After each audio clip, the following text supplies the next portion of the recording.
Nurses, future USRNs, it doesn't matter, take 1, take 2, 3, pero wag na natin pangarapin ng maraming takes. Pero it doesn't matter kung saan tayo dadalhin ng take na yan. Yeah. Just be persistent, consistent, wag mawawalan ng pag-asa.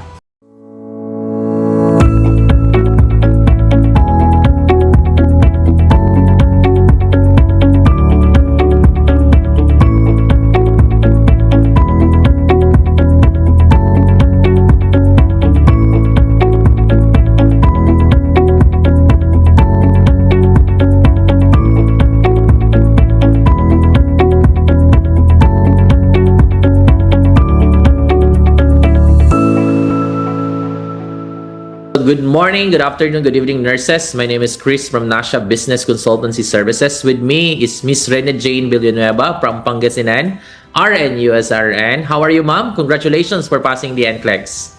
Thank you so much, Sir Chris. Maraming salamat po sa inyo. Napakalaking tulong po to be connected with the Nasha team. Salamat po. Wow, thank you so much po, ma'am. And congratulations for that. Can you share with us your journey? Paano kayo nag-umpisa? Ano yung mga naging challenges ninyo when it comes to your application, when it comes to the review? How does it work? Okay. Sa totoo lang po is wala sa plano ko ang kumuha ng NCLEX. Okay. Dahil considering my age, talagang sabi ko wala na akong panahon magbasa and baka hindi ko na kaya din pong mag-review pa. And pinagamot ko kasi ang aking ama sa US and my sister advised me while taking good care of my father, why not take my NCLEX exam. So, I asked my friends from the Philippines nung andun ako, kanino ba ako dapat mag-keep in touch para magkaroon ako ng access on my application sa aking NCLEX journey. And then, my friend who is now in Illinois advised me to be connected or keep in touch with the Nasha Business Consultancy. So, dun po ako nag-start, binigay niya po ang access with the Nasha, nag-try po akong tumawag sa inyo, and then you were very accommodating. Wow. Dahil I belong to the old school, pinagtiyagaan niyo po ako. Sometimes hindi ko nakukuha yung calls niyo dahil hindi ko alam ipindot ang phone, something like that. Nakakahiyaman po sabihin pero ganun po ako noong nag-umpisa ako sa inyo. And then, yeah, you had advised me to produce all these documents, lahat po sinunod ko. And napakabilis po ng inyong process. Salute po talaga sa Nasha.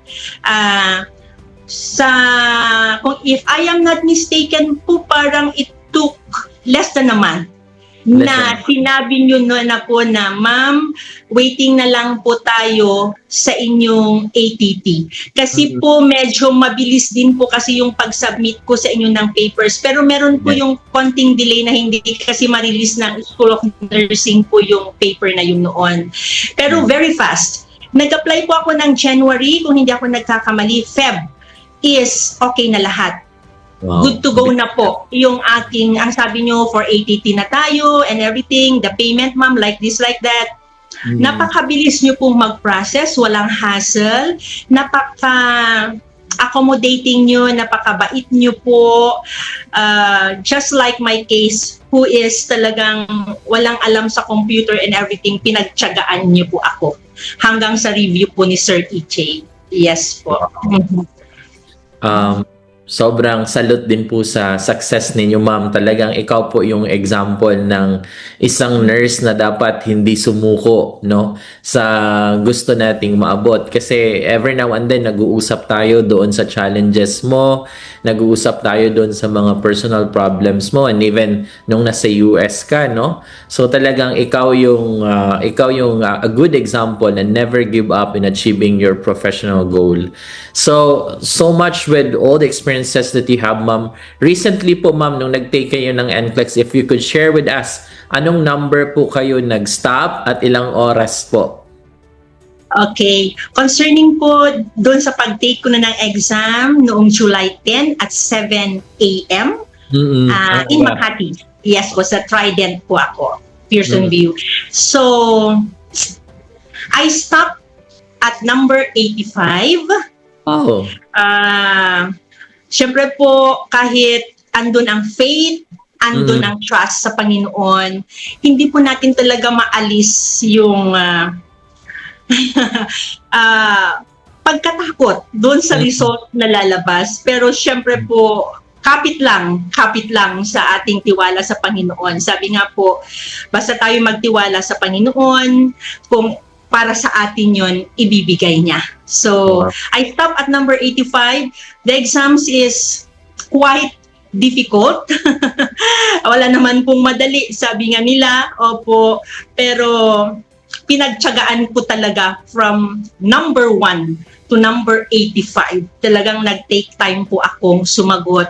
And syempre po, tinandaan ko po yung mga tips ninyo sa akin with Sir EJ na just be confident, i-apply kung anong pinag-aralan. So, ayun sir, ang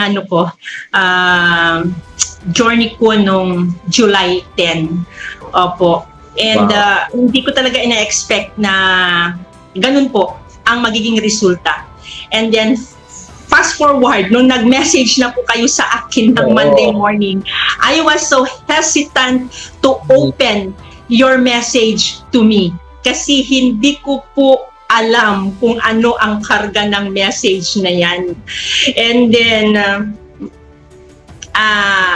I decided to take time hanggang na ma-feel ko na I must open the message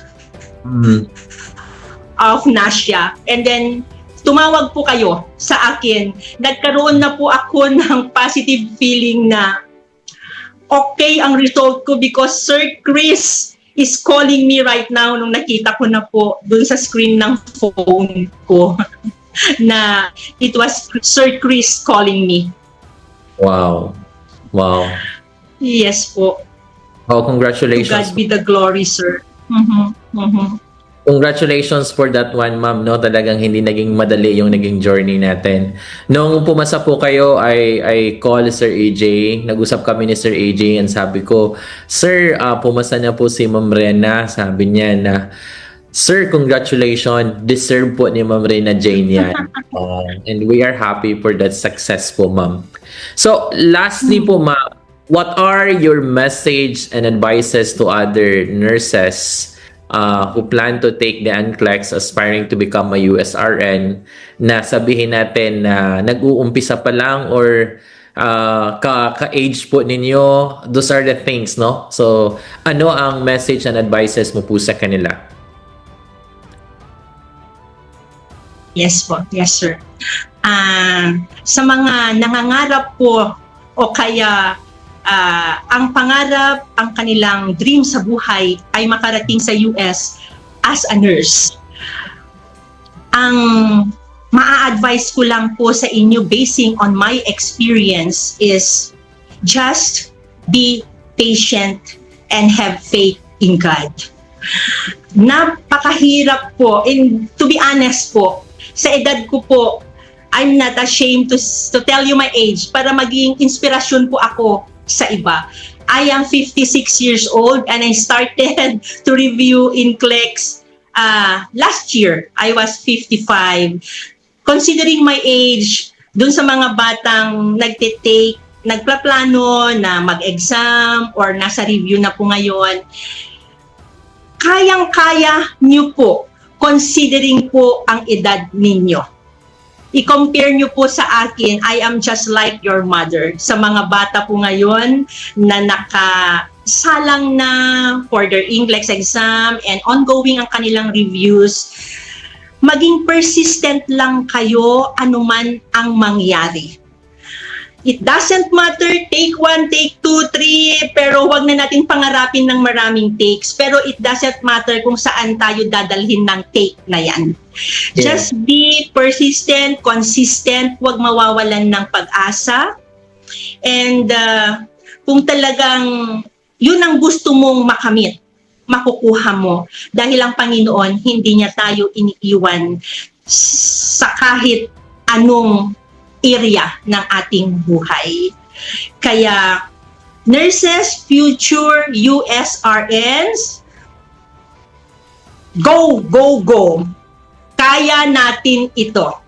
Ako ang magiging inspirasyon ninyo. Kinaya ko, I am a working mother, and inalagaan ko din ang aking father who just passed away last February, and hindi niya na po naantay ito. Kaya I am so emotional dahil hindi niya po naantay ito, but I know he's happy.